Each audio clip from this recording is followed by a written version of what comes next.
বৃষ্টি দেখেই মনে হলো এই ওয়েদার উপভোগ করতে করতে কফি খেতে হবে, শাড়ি পরে ভিজতে হবে। বৃষ্টির কারণে আবার শুয়ে পড়লাম। পরে চিন্তা করলাম যে ছাতা নিয়ে বের হয়ে যাই ভিজতে ভিজতে। যেই ভাবনা সেই কাজ, কোথায় গেলাম কি কি করলাম তা নিয়েই থাকছে আজকের আপনার এই ভিডিও। আশা করি আপনাদের ভালো লাগবে।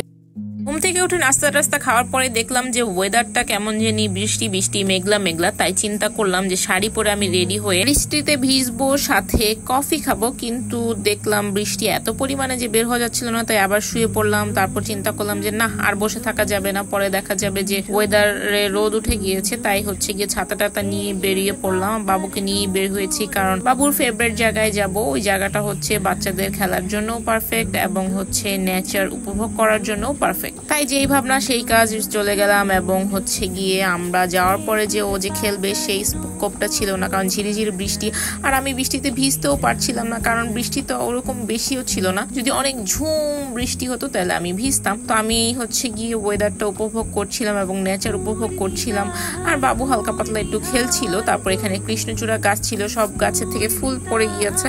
তো এখান থেকে একটা ফুল আমাকে কুড়িয়ে এনে দিল, যদিও আমি বলেছি তাকে দিতে। সে মোটেও অনেক বেশি রোমান্টিক না।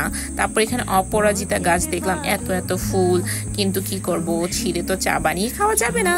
এখন বাচ্চার সাথে আমিও একটু বাচ্চা হয়ে গেলাম, যেহেতু এখানে কেউই ছিল না, শুধু আমরা আর আরেকটা ফ্যামিলি ছিল। দ্যাটস ওয়াই আমিও হচ্ছে দোল খাওয়া শুরু করে দিলাম। মিস করব কেন ভাই, দিল তো আভি ভি বাচ্চা হ্যাঁ। তো সকালের কফিটা খাওয়া বাকি ছিল, তাই প্রথমে গিয়েই আমরা কফি অর্ডার দিয়ে দিলাম। এবং এখানে কফিটা বেশ ভালোই লাগে আমাদের কাছে। আর হচ্ছে ঝিরিঝিরি বৃষ্টি এখনো হচ্ছিল, তাই নেচার উপভোগ করতে করতে কফি খাওয়ার যে ঢং ঢাং করা লাগে সেটাও করে নিচ্ছি। এখানে আবার বোট রাইডও করা যায়, সো বোট রাইড টাইড আমরা করবো না। আর এবং আমরা কফি টফি খেয়ে ওখানে টাইম স্পেন্ড করতে করতে দেখলাম যে লাঞ্চের টাইম হয়ে গিয়েছে, এই জন্য আমরা একটু লাঞ্চও করে নিলাম। তারপর হচ্ছে গিয়ে এই কৃষ্ণচূড়া গাছে যদি ফুল থাকতো অনেক বেশি ভালো হতো, বাট আমি গাছটা ধরে ঝাঁকাচ্ছিলাম, একটু সুন্দর এস্থেটিক ভিডিও করতে চাচ্ছিলাম। বাট আমার ভিডিও ম্যান এত ভালো যে সে অনেক সুন্দর সুন্দর ভিডিও করে, তা আপনারা সেটা দেখেই বুঝতে পারতেছেন। আমার ভিডিও ম্যান একদমই আনাড়ি, সে একদমই ভালো ভিডিও করতে পারে না, তাও চেষ্টা করে আমার কথার জন্য। আর আমার শাড়ি পরার স্টাইল দেখছেন কি বাজে ভাবে আমি যে আজকে শাড়ি পরছি, নিজের শাড়ি একটু পরপরই